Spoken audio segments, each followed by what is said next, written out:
You're looking for a gaming rig that you can set up, fire up, and actually live with day to day, not just a billboard of specs that sounds impressive until you try to squeeze a game or a stream into it. The worry most of us have is that we'll spend a lot on a tower that ends up being a noisy, heat-chasing monster, or that it will need upgrades before we've even opened the box.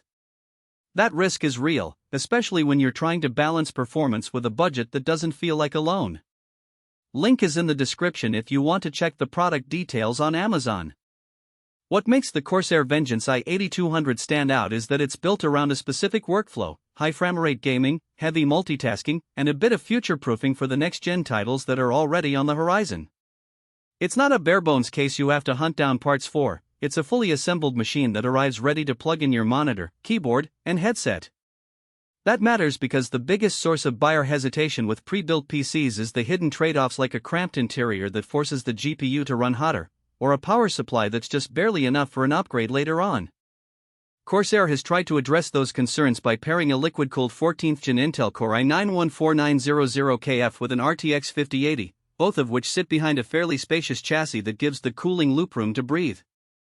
If you're the type of gamer who spends evenings in sprawling open-world games and then jumps to a fast-paced shooter on the same night, the i8200 CPU and GPU combo is designed to handle that swing without dropping below 60 frames per second on ultra settings. In practice, you'll notice the difference when you drop into a title like Cyberpunk 2077 with ray tracing cranked up.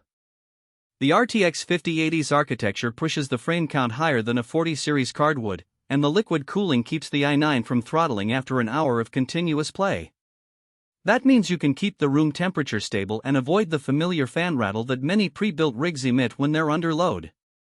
On the memory side, Corsair's Dominator titanium RGB DDR5 sticks aren't just about flashy lighting, they run at a speed that actually translates into smoother texture loading in games that rely on large asset pools, like Red Dead Redemption 2. For content creators who might be editing footage between gaming sessions, the 64GB pool gives you enough headroom to keep a video editing suite, a web browser, and a Discord chat all open without hitting the swap file. That level of multitasking comfort is a practical strength you won't feel until you try to run those apps side by side. Storage is covered by two 2TB M.2 SSDs, which in real-world use means you can install several AAA titles plus a library of indie games and still have room for a game capture archive. The split drive design also lets you dedicate one drive to your operating system and primary games, while the second can serve as a scratch disk for video renders. The only downside here is that you won't have a traditional HDD for bulk archival storage, so if you're a collector who keeps large ROM or mod libraries, you'll need an external solution. Now let's talk about who should actually consider buying this machine.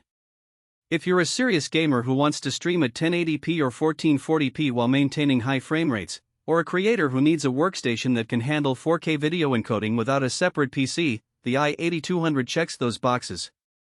Its liquid-cooled CPU also means the noise floor stays low enough that you can record voiceovers without worrying about the fan mask in post. On the flip side, if your primary use case is casual gaming titles that don't push past 60 frames per second on medium settings, or you're comfortable building your own PC to save a few $100s, this pre-built will feel like overkill. The price reflects the all-in-one convenience, and you'll be paying for the engineering that lets the parts sit together nicely. One practical weakness that shows up in real-world scenarios is the size of the case. It's a full tower, which is great for airflow but can be a hassle in a cramped bedroom or a small office setup.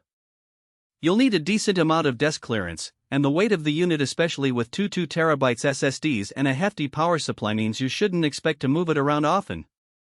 If you plan on swapping GPUs later, the liquid cooling loop is sealed, so you're essentially locked into the CPU you get out of the box. That's fine if you're comfortable with the i9 today, but it does limit future CPU upgrades. Another point to keep in mind is the software ecosystem. Corsair bundles its own ICUE software for RGB control and monitoring. For most users, it's an intuitive way to tweak lighting and keep an eye on temperatures, but it does add an extra layer of software that you'll have to run in the background. If you're someone who prefers a lean Windows install with minimal